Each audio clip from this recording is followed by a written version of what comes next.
Bonjour à tous, vous êtes sur la chronique Toys. Vous avez fait le très bon choix. Comme chaque semaine, nous sommes heureux de vous retrouver pour cette culture geek, cette culture passionnante. Et cette semaine, on vous emmène avec 4 super potes. Action!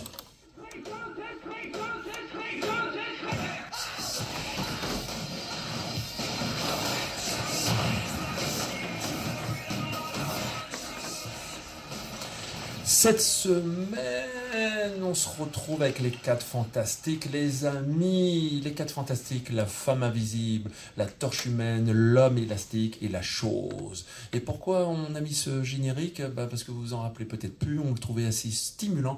Mais j'avoue que ce film qui a été fait n'était pas terrible, n'a pas cassé des briques, c'est le cas de le dire, par rapport à la chose. Et surtout, il est beaucoup mieux que le précédent. Parce que le premier film Marvel de chez Corman, hein, les productions Corman, c'était assez kitsch, assez cheap, et surtout, rappelez-vous, pour ceux qui ont eu la chance de le voir, car il n'est jamais sorti en DVD, il fallait avoir des copies cassettes VHS.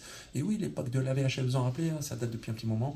Et on voit un moment l'homme élastique soutenu sous ses bras par des perches, par des mecs en dessous, cachés sous la caméra, qui soutenaient le bras de l'homme élastique. Vous imaginez un peu le topo? Voilà pourquoi le film n'a pas abouti, et il fallut attendre les années du numérique pour pouvoir faire un film à peu près convenable, mais très décevant, malgré tout.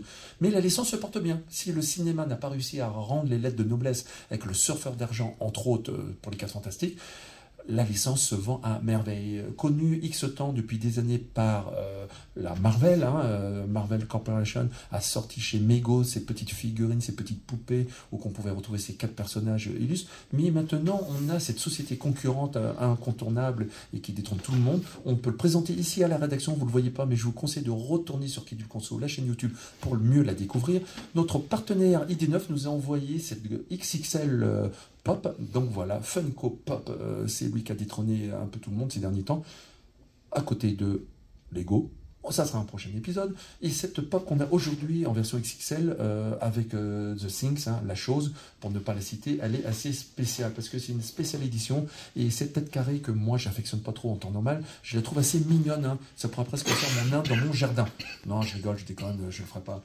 Mais malgré tout, je la trouve super et elle ira directement, grâce à id9figodis.com, à retrouver le site en ligne, dans le Toy Discovery Museum, dans le musée du jouet, car il faut bien sûr illustrer toute cette génération des 4 fantastiques. Alors, on ne présente plus un Funko Pop avec ses figurines, et la version XXL que j'ai, ne croyez pas que c'est la seule grande taille.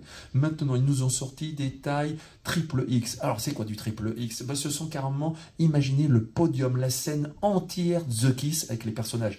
Et oui, mais ils vont encore plus loin. Ils vous ont fait la sortie des Harry Potter en version XXL. C'est-à-dire que là, on est dans du 40 cm. Et ils n'hésitent pas à aller jusqu'à du 60 cm, voire du 70 cm. Funko Pop, on ne va pas les arrêter. Je ne sais pas jusqu'où ils vont aller, car au prix du plastique à l'heure actuelle et de l'import-export qu'on a dans les containers, on se pose la question comment ils vont arriver à nous exporter toujours ces figurines. Petit bémol, malgré tout, les figurines en font une telle grande quantité et très peu sur d'autres. Je m'explique, il y a des licences où vous en sortent au compte-gouttes et celle-là commence à valoir un pognon fou.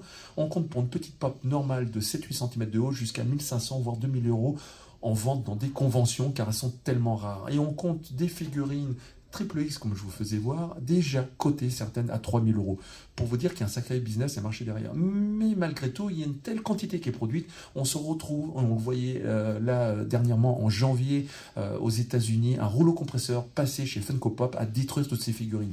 Vous allez me dire, c'est pareil dans l'alimentation ou dans autre chose. Et le pourquoi du comment, c'est très simple. Quand il y a une surproduction et quand la licence n'a pas plu, ça coûte trop cher de le donner ou de le vendre car ils sont soumis à cette TVA, cette malheureuse TVA, ce malheureux vampire qui vient vous sucer le sang pour obtenir des produits que vous n'allez pas pouvoir vendre. Conclusion, le geek est devenu un businessman, le geek est devenu un collectionneur qui veut que ça rapporte, mais malgré tout, l'industriel en produit de trop. Donc, par moment, c'est détruit. Et c'est ces figurines-là, et ça nous ramènera à un dossier plus tard qu'on pourra voir ensemble, où un certain E.T. D'un certain jeu vidéo produit et patronné malgré tout par un certain Spielberg, fut détruit et enterré, et qui aujourd'hui est ultra recherché. Alors je vous donne 2 adresses sur Bruxelles où vous allez pouvoir chiner et retrouver peut-être des pépites. Allez chez Pêle-Mêle ou allez chez Évasion. Je vous conseille fortement d'y aller, car vous allez pouvoir redécouvrir des petites pépites enterrées, cachées, que certains grands collectionneurs belges nous ont sorties. Et oui les amis, ou sinon venir découvrir toutes ces beautés et tout. Vous entendez là ? Ben, c'est la chose qui parle et qui veut sortir de sa boîte. Et on va la déblessuriser, on va la sortir de sa boîte et on va vous l'exposer au Toy Discovery Museum. Attention, il y aura beaucoup d'autres choses, de nouveautés à découvrir ici. Oui, la chose, tu te calmes là, s'il te plaît. Oh là là, allez, à retrouver, à liker, à partager sur Twitter, Instagram et bien sûr sur TikTok pour mieux scroller encore. Et toutes les vidéos sont disponibles sur Kidul Conso, les amis. Likez, partagez. Et un grand merci de vous retrouver chaque semaine. Chers auditeurs, merci.